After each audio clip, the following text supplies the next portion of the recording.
Many years ago, there grew an apple tree. It stood tall and proud for all eyes to see. Alone in the meadow, it stood so straight and grand. Folks would pick its fruit, the best in the land. Juicy red apples grew sweet to the core. If you ever ate one, you had to have more.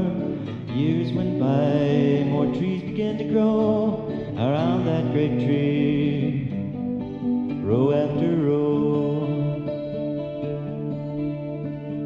One stormy night in the rain and the wind, the great mother tree came to her end. The lightning thundered with a terrible sound. She stood proud and tall, holding her ground. The wind blew her branches to the left and to the right, and the mother tree put up an honorable fight. But age was against her in that cold, windy blast. She held herself tall and proud to the last.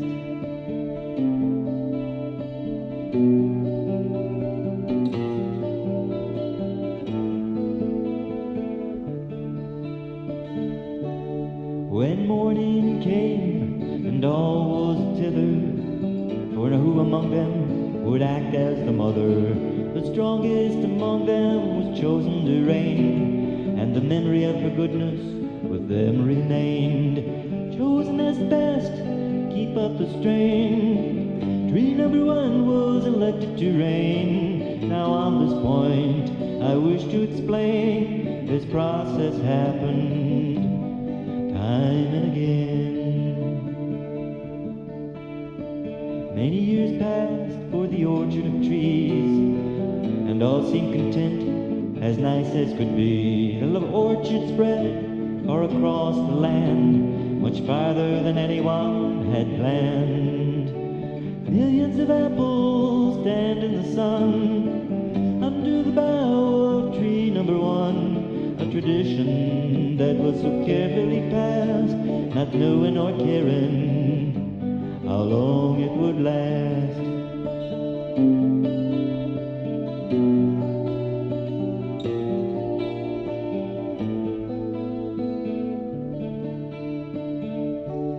The first trees were gone without a trace, and new saplings stood in their place. Happy they stood in the earth and the sun, content to be a part of tree number one. Across the land came a terrible blight. Apples began falling to the left and to the right. All the little apples turned to number one, but he was too busy panning in the sun. All the apples didn't know what to do.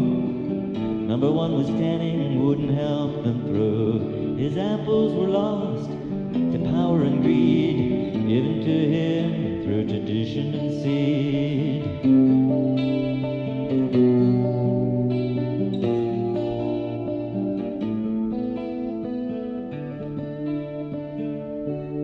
So on the hill they suffered and stood. Through the terrible blight, each did what he could. The blight finally passed, but it wasn't like before. No, number one wasn't sweet to the core. Gone were the days when mother did what she could, and the air was fresh and the water was good. Gone were the days growing ripe in the sun, when days were spent living with number one.